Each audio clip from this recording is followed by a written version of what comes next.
Maps for College is a 501c3 nonprofit organization. Our mission is to help students succeed in school, college, and in life. So we take a holistic approach to success, not only in college but after life. And are there any words of wisdom for us as we're working with students, parents, starting from junior high, high school, college, and undergraduate?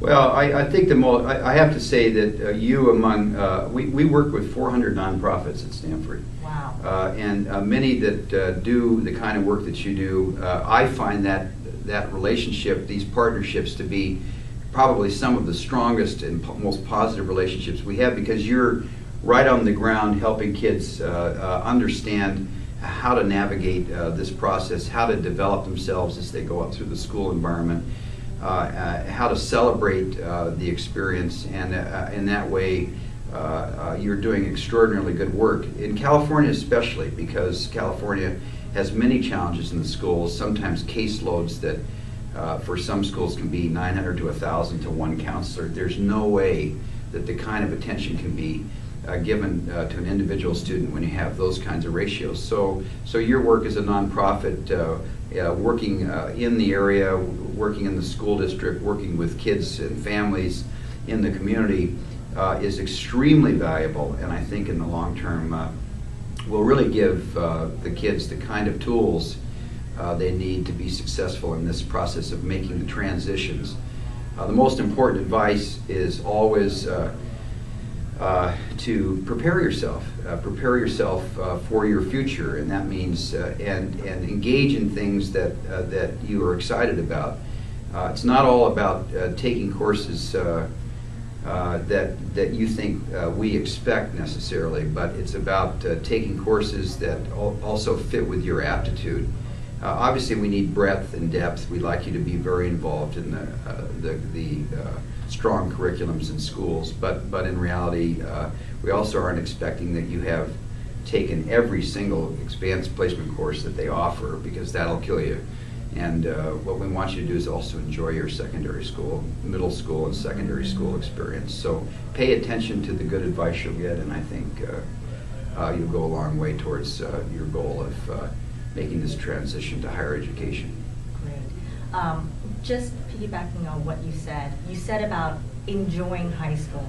And I think a lot of students are thinking, I have to do so many of the APs, I have to do so many extracurricular, I don't even have time to go to sleep. And I've worked with students who only slept for 1 hour. Yeah. And is there something you can talk to the students about that? Yeah, I think that's a mistake. I think study after study has shown us that sleep is important. We have programs. We have even a sleep institute at Stanford. So, wow.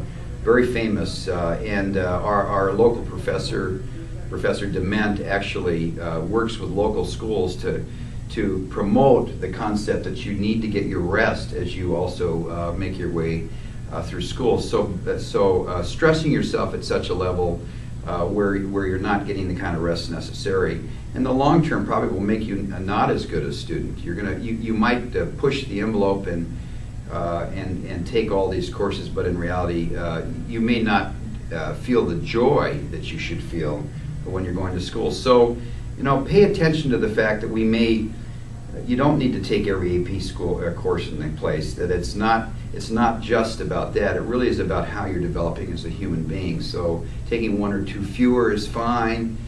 You'll still be extremely competitive for colleges. Involving yourself in extracurricular ways is good. If you have to work, we want to know that. We'll give you some credit if you're working outside the home or outside the school, because you have to do that part-time.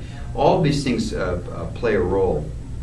And there's another research project that goes out called Stressed Out Students. I think they've changed its name, but in reality that also reflects what you just described, which is students that are pushing so hard that they have sort of lost control of their own being, their own soul. And that's not the right way to approach this, because therefore all you're doing is you're sort of approaching it mechanistically and ramming all those courses down and taking the exams and sort of losing control of your adolescence. We don't think that's a great idea. And actually in the application itself, if that's the experience that you're having, it's probably going to be a deficit rather than an asset, because we really are looking for you, the person, too. And I think when you're reading the application, you can even spot that, can't you? We When can, it's yeah. very mechanical, very straightforward. Yeah. You don't even know the person. Right. I think that's right. And I think one of the things, I alluded to it earlier, but one of the difficulties is that students are hesitant to share who they are. Yes. So it's not just that there might be much more, but we don't see it. And so they write perfunctory essays. They kind of write what they think we want to read. They go to those silly guidebooks and think that's the way, that's what will get me in.